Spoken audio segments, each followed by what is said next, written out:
Assalamualaikum, selamat malam kakak semuanya. Karena malam ini saya tidak bisa tidur dan sekarang ini udah jam 1 ya.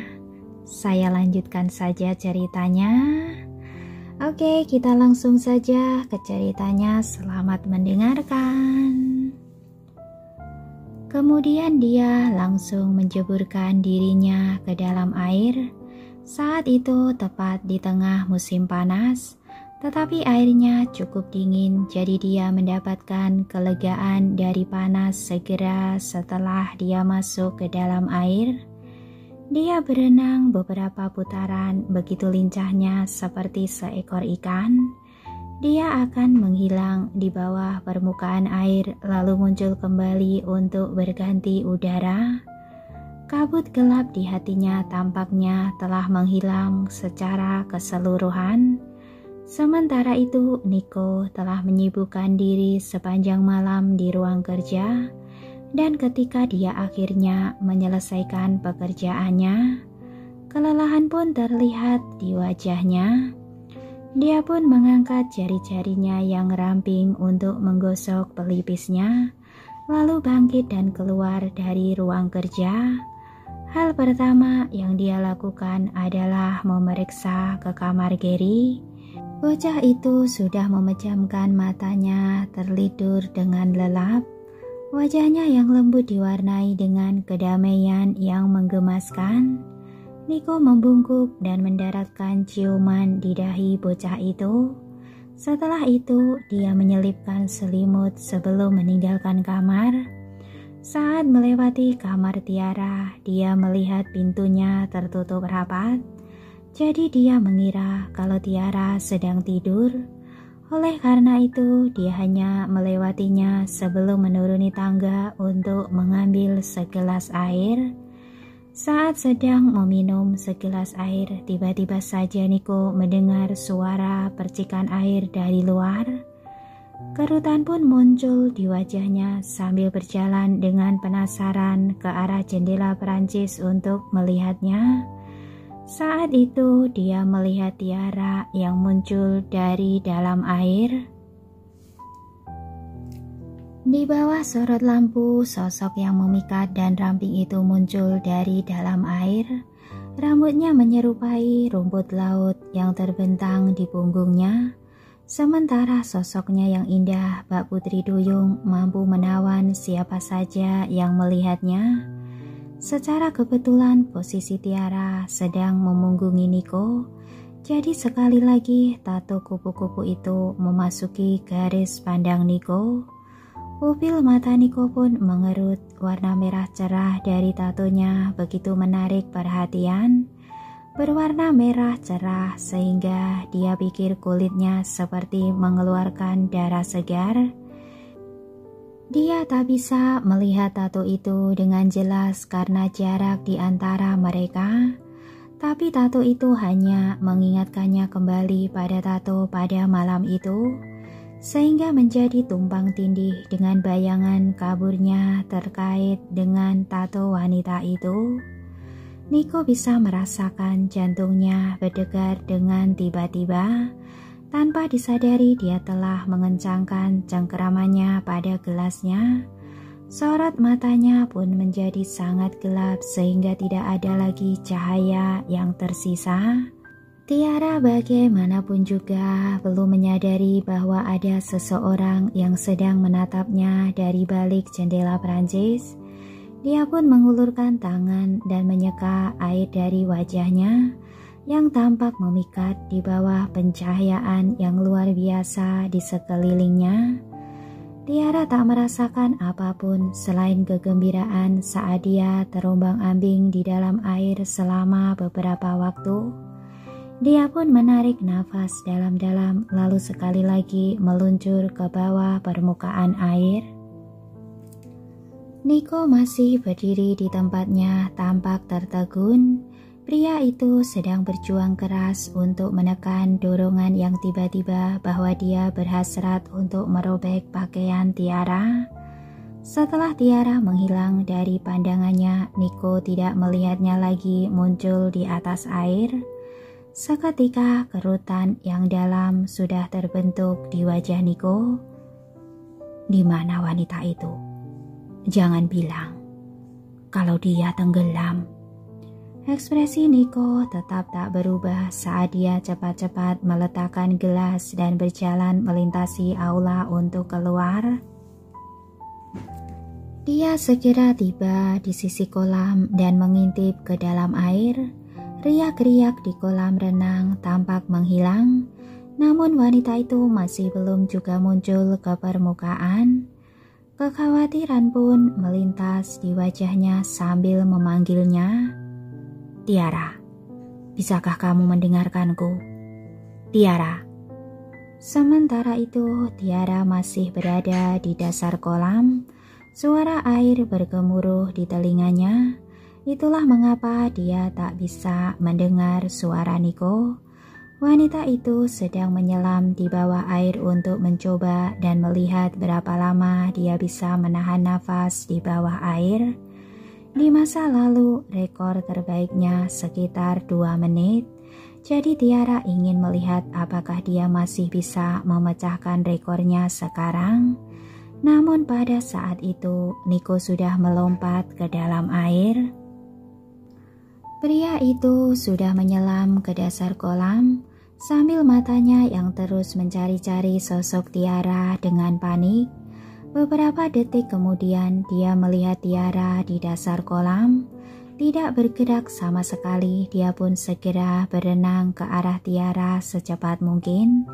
Pada saat yang sama Tiara masih menahan nafasnya untuk sementara waktu. Dan saat dia sudah mencapai batasnya, dia membuka matanya dan hendak berenang untuk mencari udara sebelum merasakan seseorang yang sudah memeluk tubuhnya. Karena sangat terkejut, tanpa sadar Tiara sudah membuka mulutnya untuk berteriak, tetapi air segera masuk ke paru-parunya dari mulutnya yang terbuka. Gelembung udara pun mengalir melalui air saat Tiara tersedak. Anggota tubuhnya tampak menggapai-gapai karena merasa panik. Niko menjadi sangat marah. Apakah wanita ini ingin menenggelamkan dirinya sendiri? Apakah saat ini dia begitu muak untuk hidup? Bahkan jika dia ingin mati, dia tidak boleh mati di sini, dari semua tempat yang ada. Dengan kesal, dia pun memegang tubuh Tiara dengan erat sambil berenang dengan paksa ke atas. Tiara bagaimanapun juga merasa sangat terkejut sehingga dia tidak mengenali siapa orang itu. Oleh karena itu, tangannya berusaha untuk mendorong Niko menjauh. Setelah beberapa usaha, keduanya masih belum mencapai permukaan dan Niko pun agak ikut tenggelam. Tenggorokan Tiara saat ini sudah dipenuhi air yang juga masuk ke lubang hidung dan mulutnya terasa begitu mencekiknya. Niko sudah mengira kalau Tiara sedang tenggelam, jadi sekarang setelah pria itu melihatnya berjuang kesakitan, dia semakin merasa cemas. Jika ini terus berlanjut, maka dia akan mati. Wajah Niko agak menegang. Dia sudah tak berpikir 2 kali sebelum menarik Tiara ke dalam pelukannya dan menempelkan bibirnya ke bibir Tiara. Saat bibir mereka bersentuhan, Tiara tertegun dan menghentikan usahanya. Tangannya pun sudah diletakkan di dada pria itu sambil mengizinkannya untuk mentransfer udara ke dalam mulutnya. Keduanya kini telah terjerat dalam ciuman di bawah air. Rambut panjang Tiara tersebar di sekelilingnya dan dia benar-benar tercengang. Wajah sempurna dan tanpa cacat di depannya tak lain adalah milik Niko. Duar. Tiara merasa seperti disambar petir. Dia pun membeku, tak tahu lagi tentang keberadaannya. Tatapan Niko juga tertuju padanya dan kedua mata itu telah terkunci. Bibirnya yang agak dingin terus mengalirkan udara ke mulut Tiara. Tiara tampak tertegun dan dia merasakan pikirannya menjadi kosong untuk sesaat. Wanita itu hanya bisa merasakan jantungnya yang berdebar kencang di dadanya, seolah sedang mengancam akan melompat keluar. Lain halnya dengan Niko, dia melihat ketidaksadaran Tiara sebagai sebuah kesempatan. Jadi dia meraihnya dengan terus menempelkan bibirnya di bibir Tiara sambil berenang ke atas. Akhirnya dengan susah payah dia pun berhasil menyeret Tiara ke atas air. Keduanya muncul dengan keadaan bingung dan Tiara pun hampir pingsan. Air di rongga hidungnya menyebabkan sangat menderita. "Hei, sadarlah." Niko buru-buru membaringkannya di pelataran dan mulai memberikan pertolongan pertama pada Tiara. Dia menekankan tangannya ke dada Tiara lalu melakukan CPR. Tindakannya begitu lancar sampai melakukan semuanya sekaligus. Tiara pun membuka matanya sambil melihat tangan pria itu ada di tempat paling canggung di tubuhnya. Dengan kebingungan dia lalu batuk untuk mengeluarkan air yang kemudian memercik ke wajah Niko. Wajah Niko langsung berubah muram. Ada kekesalan di dalam matanya ketika dia dengan paksa menyeka wajahnya sambil menegur, "Tiara, kenapa kamu bersikeras jika kamu tidak bisa berenang? Apakah kamu ingin mati?" Tiara mencengkeram dadanya sambil batuk dengan kuat. Karena omelan yang tiba-tiba itu, dia pun kehilangan kesabarannya. Jadi dia juga mengoceh sambil terbatuk-batuk. "Seharusnya aku yang bertanya padamu. Apa yang kamu lakukan? Menarikku seperti itu. Kamu sudah membuatku takut." Mata Niko menjadi gelap sambil menjawabnya dengan nada sedingin es. "Jangan konyol. Jika bukan karena aku, saat ini kamu pasti sudah tenggelam." Tiara sangat marah sehingga dia memutar matanya ke arah Niko. "Kamulah yang tenggelam. Aku hanya menahan nafas di bawah air dan keadaanku baik-baik saja.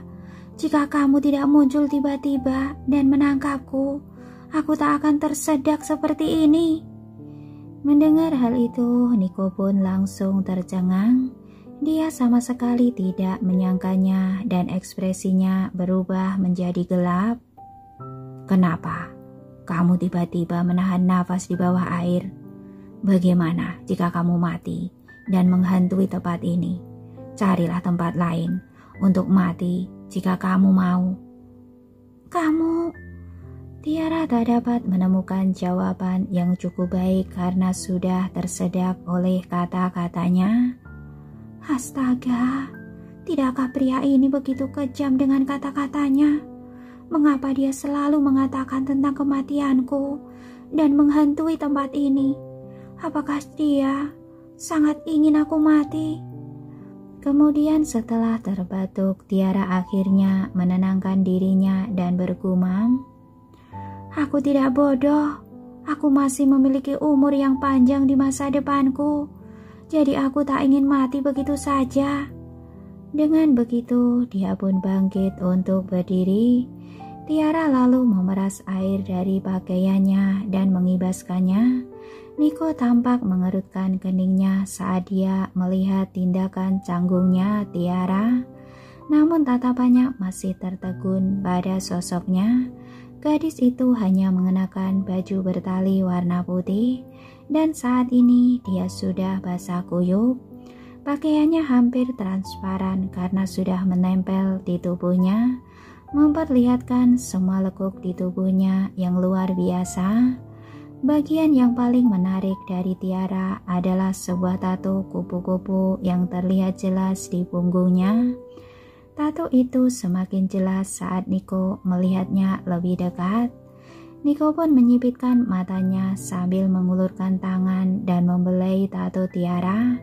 Tak mampu lagi untuk mengendalikan tindakannya. Tiara segera menggigil karena sentuhan itu dan langsung melompat untuk menjauh. Tatapan waspadanya bertemu dengan tatapan gelap Niko. Apa yang sedang kamu lakukan? Niko tak akan melakukan hal yang sama seperti yang dia lakukan tadi kan? Tiara pun buru-buru mundur beberapa langkah untuk membuat jarak yang lebih jauh di antara mereka. Dia bersikap siaga dan waspada. Apakah kamu pikir aku adalah orang mesum? Niko pun menyadari perilakunya yang tidak pantas. Dengan tenang menarik tangannya. Dia pun mulai berkata, "Tatomu." Tiara pun mengerjap lalu melirik ke belakang menjawab dengan hati-hati, "Oh, ini. Aku pikir gambarnya terlihat bagus, jadi aku memasangnya sebagai tato. Apa yang salah dengannya?" Tatapan Niko sudah menggelap. "Kapan kamu memasang tato itu?" Tanpa berpikir panjang, Tiara pun menjawab, "Mungkin sekitar 3-4 tahun yang lalu. Aku sudah tidak ingat, tapi seharusnya sekitar periode itu."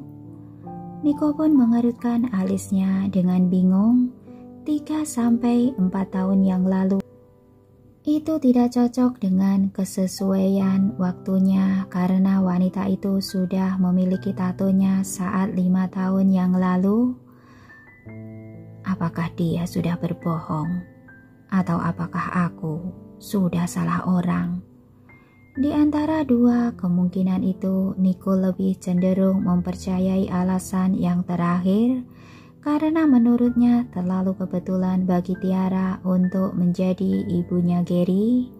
Tak lama kemudian Tiara pun tersadar dari lamunannya dan melihat Niko yang sedang tenggelam dalam pikirannya, lalu bertanya, "Pak Niko, apakah kamu baik-baik saja?" Niko pun kembali tersadar dan dengan tenang ia pun menjawab, "Oh, aku baik-baik saja. Malam akan semakin dingin, jadi pastikan untuk mengganti pakaianmu kalau kamu tak ingin masuk angin." Tiara pun menarik nafas dan merasakan suasana dingin di sekelilingnya. Lalu ia menghirup lagi udara dingin melalui lubang hidungnya. Karena itu Tiara segera mengangguk dan pergi bersama Niko. Karena keduanya tetap diam dalam perjalanan kembali, Tiara tak bisa menahan rasa malunya karena dia tak bisa berhenti memikirkan saat dia dan Niko berciuman di bawah air. Memikirkan sensasi itu, Tiara merasa merinding di sekujur tubuhnya. Apalagi ketika dia diselamatkan dari kolam beberapa saat yang lalu, dia masih terlalu bingung untuk berpikir jernih dan memberikan jawaban yang tepat untuk pertanyaan yang diajukan kepadanya. Nyatanya tato kupu-kupu di bahunya adalah tempat di mana Lasmi telah meninggalkan luka padanya bertahun-tahun yang lalu. Saat itu Tiara kehabisan, sudah kebingungan karena tak mempunyai pilihan lain dalam mendapatkan uang untuk perawatan operasi adiknya. Karena itu dia terpaksa menemui Surya untuk meminta bantuan di kediaman Romario, di mana dia malah bertemu dengan Lasmi dan Sofia.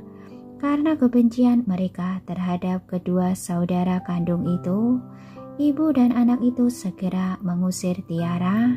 Mereka mengusirnya keluar rumah dengan sebatang sapu. Sementara Lasmi menjadi begitu marah sehingga dia bahkan melemparkan vas ke arah Tiara. Meskipun lukanya sudah sembuh, bahu Tiara meninggalkan bekas luka yang tampak mengerikan di permukaan kulitnya. Agar orang lain tidak merasa ngeri dengan bekas luka itu, dia pun memutuskan untuk menutupi bekas lukanya dengan sebuah tato. Tak perlu juga untuk diceritakan. Tiara berpikir kalau dia tak perlu mengungkapkan terlalu banyak tentang masa lalunya yang memang tak pernah dia banggakan. Jadi dia menyederhanakan ceritanya tanpa ada niat untuk mengoreksinya, meskipun dia sudah salah saat menjawabnya. Tak lama setelah itu, mereka berdua pergi ke lantai atas dan ketika Tiara memandang Niko, ia pun berkata, "Istirahatlah dan selamat malam." Setelah itu Tiara kembali ke dalam kamarnya dan mandi, lalu dia berganti piyama dan segera pergi tidur.